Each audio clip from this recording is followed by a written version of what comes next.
Katarzyna Zowada was born on June 1, 1976 in Krakow, Poland. She was the only child in the family and received all the care and support from her loving parents. Katarzyna and her father had a very strong bond. She saw him as a role model and they were always together. The girl was introverted and not very talkative, but she changed completely when she was with her father and felt confident and secure. In January 1996, when Katarzyna was about to turn 10, her father took her on a field trip, as they had done many times before, because it was something they enjoyed doing together. But unfortunately, that day ended in tragedy. A man slipped and fell, resulting in a spinal cord injury that rendered him immobile and ultimately took his life. Katarzyna was plunged into deep sadness. She blamed herself for what had happened for a long time and eventually fell into a deep depression. Her mother Marta, a child psychologist, was very concerned about her daughter's mental health, so she sought help to overcome her depression. They lived together in Krakow, a city with green spaces and large Soviet-era buildings. Katarzyna grew up and went to university to study psychology, trying to follow in her mother's footsteps. But she did not feel comfortable in this profession and switched to studying history, but she did not like it either. In the end, the girl decided to enroll in religious studies, where she found what she was looking for. At the age of 23, Katarzyna was already independent, but shy, so other university students did not know her very well. Her closest friend's name was Anna, and they met in high school. The friend had a great influence on Katarzyna. She once gave her a book about hippies, and the girl was fascinated by this model of nomadic and bohemian life. She also loved listening to music and often visited music stores and fairs.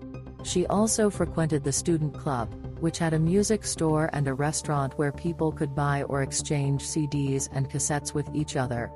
Although Katarzyna was getting her life together at the university, her mother Marta realized that she was having another bout of depression. Although she had been helped as a child, the woman decided that her daughter needed to see a psychologist again. Katarzyna knew this was the best option, too, and for months she was accompanied by her mother to counseling sessions. The woman would stay outside while her daughter was with the specialist, after which they would go for a walk and then go home. But on November 12, 1996, something changed. Katarzyna did not show up at 6 p.m. for her session with the counselor. It was strange, as the girl was very punctual. Her mother immediately realized that something was wrong and went to her house to look for her, but the girl was not there. At that time there were many religious sects in Krakow that recruited young people to join them. Marta was afraid that this had happened to Katarzyna, so she went to a monastery, which was very popular at that time and accepted young people from these religious sects. But no one there could give her any information about her daughter. She was told that this was probably not what had happened to her and that it was better to go to the police. The girl's mother did indeed do so, but as in many other cases, she was told that they would have to wait to find her. And given the young girl's depression, they advised her to start thinking that Katarzyna had gone somewhere far away to drink with her life. But Marta did not believe in this hypothesis. She saw that her daughter was making progress in therapy, and she saw that she was getting better every day. So eventually she started looking for it herself. The woman went to the university and put up posters with her daughter's picture in many places. During this search, she got some information that led nowhere. For example, a woman told her that she saw her daughter getting on a bus. She pointed out the direction and Martha began to investigate, but in the end she found no solid clues. She then decided to hire a private investigator to help her. At this time, Marta also received 2 calls from a man who called her to the central square in Krakow to supposedly give her information about her daughter. The private detective told her not to go to these meetings because it could be a trap. Police still thought Katarzyna had committed suicide. But 2 months after her disappearance, they realized that this hypothesis was completely wrong. On the night of January 5, 1999, A tugboat was approaching its mooring place on the Vistula River in Krakow when its propeller stopped working. He had such problems frequently because debris from the water was constantly getting stuck in the engine blades of his machine. Accustomed to these difficulties, the captain drove the tug to the mooring place, secured it, and said he would solve the problem the next morning. Early in the morning the captain returned to his vessel and, with a sailor, set about removing the debris from the propeller. What they found was a piece of thick cloth or possibly leather wrapped in clothing, and next to it lay a human ear with an earring. Alarmed by this find, the two men called the police, and officers determined that this allegedly wrapped piece of skin caught in the screw was the skin of a woman's body. That said, there was no body, just skin cut with surgical precision. Police quickly began searching the river to see if there were any more remains of this body. They found a buttock, a leg cut off below the knee, and some other body parts, but the body itself was not found. They ended up having to use DNA to identify the victim. Since the discovery of the skin, they already had a victim in mind, Katarzyna, a 23-year-old girl who had gone missing and was being searched for by her mother. After forensic analysis, it was determined that the skin and body parts found in the river were indeed Katarzyna's. The police started profiling the person who might have done this horrific torture to her. They assumed it was a sex maniac, but not the usual one. They thought it was a man who wanted to be a woman and realized his fantasy by literally putting himself literally into a woman's skin. According to the pathologist's report, it was determined that the skin had been removed from the young girl's body while she was still alive. The police labeled Katarzyna's case as one of the most horrific cases that had occurred in the country, and they were determined to find the culprit. During the investigation, officers discovered that Katarzyna had not attended classes at the university for 3 weeks prior to her disappearance. Marta did not notice this because her daughter followed her normal daily routine and she had no reason to be suspicious. Katarzyna told her mother that she left the house at the same time and returned when her university classes were over. The police also faced some difficulties in reconstructing the last days of the girl's life, as she had only 2 friends. Anna, whom we have already mentioned, and another girl named Hala. Both of whom stated that they knew very little about Katarzyna's true thoughts, as she was very secretive. They had no luck with their university classmates either. They said that the girl attended classes, but sat in the back of the classroom and did not socialize with any of the students. And when she started skipping classes, no one noticed it, because she was very withdrawn. It turned out that before the murder, Katarzyna had made some changes to her appearance. She started to lose weight and dyed her hair from black to blonde. Then investigators began to suspect that she had met someone, fell in love and therefore wanted to look better. They also suspected that person might be responsible for her death. When officers tracked Katarzyna's movements during the 3 weeks she was away from the university, they also found nothing strange. She was seen in the same places she frequented, the music store and the student club. There, the girl socialized a lot with a guy named Jacob. Some people said that it looked like Katarzyna was in love with him. But since the guy had a girlfriend, they were just good friends and often exchanged records and read the same books. The police investigated Jacob and found that he had a solid alibi for the days of her disappearance, so they dropped him from the case. The officers feared that the killer would strike again and asked their top forensic experts to present the profile of the perpetrator to the world. They hypothesized that he was a man in his 20s or 30s with a severe mental disorder, a sadistic psychopath, with a narcissistic personality of above-average intelligence, who liked to hunt or fish. Judging from the accuracy of the skin cuts, they decided he could have been a surgeon, butcher, veterinarian or even a tailor. The officers also said he pursued Katarzyna before picking her. Based on the fact that he wanted to wear her skin, they felt that the man must have had a similar build to her. They also assumed that he had gotten close to her and gained her trust, probably building a relationship based on her interests, music, and bookstores. The cruelty to which the murder was committed was not interpreted as directed at the victim, but as the anger of the killer himself, who hated her for being a woman because he himself wanted to be a woman but could not. The police searched among all the perpetrators for someone who fit the description, but unfortunately found no one.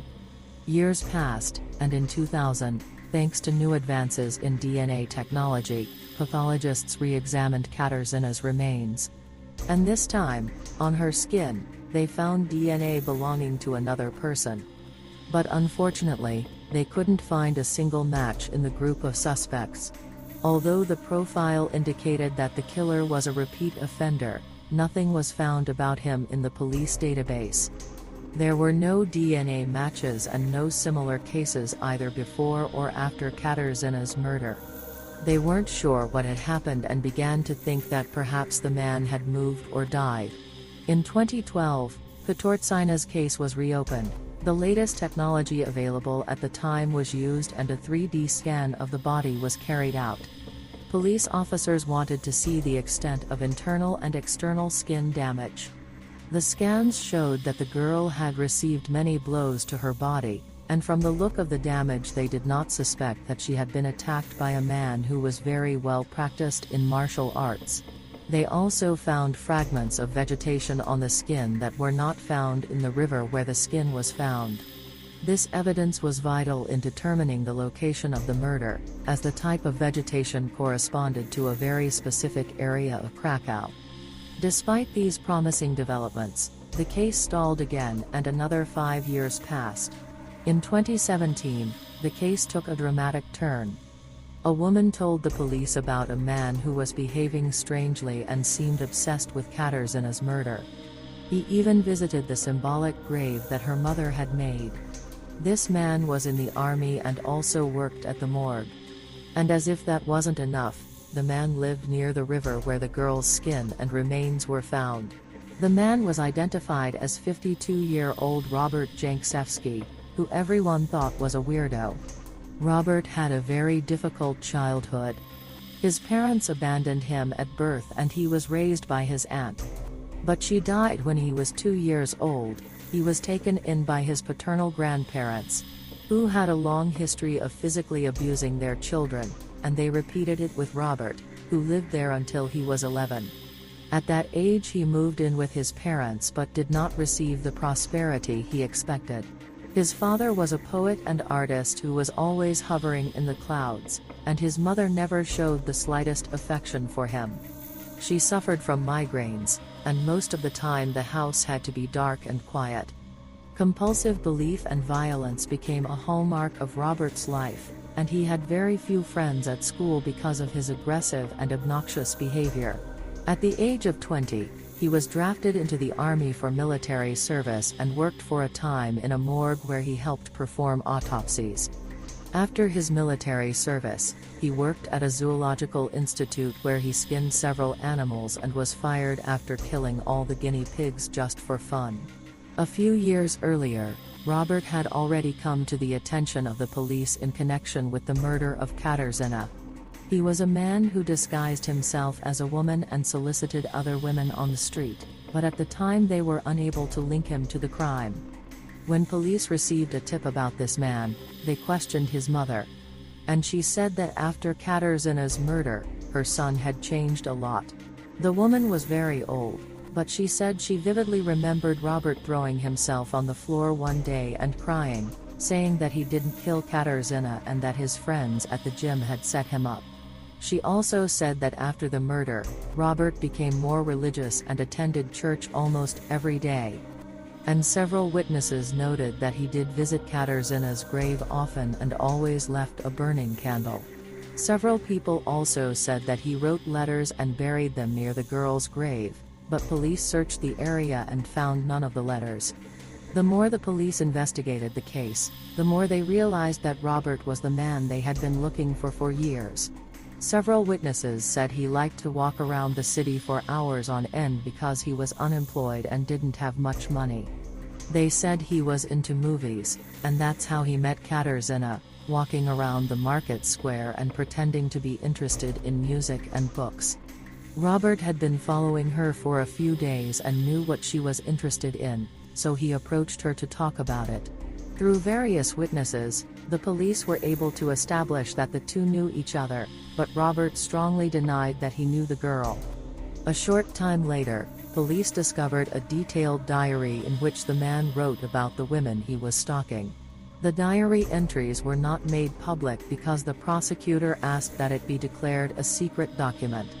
It was very important in order to arrest the man and bring him to court, and the police were able to establish through all of this that Robert and Katarzyna had met talking about music and books, and that they had gone to the movies several times.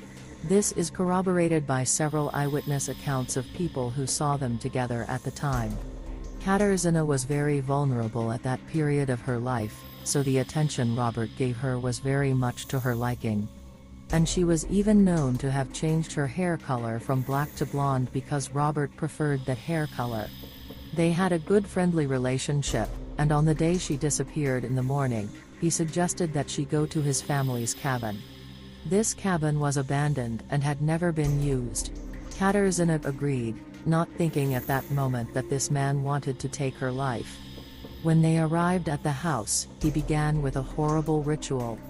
Robert hit her to make her unconscious, and after that he started to skin her, causing the girl to lose her life. Once the man removed the skin, he put it on himself as if it was a costume. But it didn't fit him properly. Robert was very angry and decided to dispose of Katarzyna's body, keeping some parts as well as the horrible skin suit he had made. After a few days, he got rid of it along with the body parts he kept, and threw it all in the river, hoping no one would find it. But eventually, as we already know, the skin was found and the police got to him after many years. Because the cabin was abandoned and never cleaned, police officers went there and found Katarzyna's DNA in the bathroom. Eventually there was physical evidence linking Robert to the girl, but he kept saying he didn't know her. By this time, his version had completely fallen apart, as Robert's mother stated that the cabin had not been used for years and that no one had gone into it except her son. It was originally said that Robert would remain in jail and that the trial would begin in March 2019. But due to a health emergency, all trials were postponed. The man is now in jail awaiting trial and awaiting a verdict that will finally bring justice. What are your thoughts on this story? Please share your thoughts in the comments and subscribe to my YouTube channel. Thanks for watching.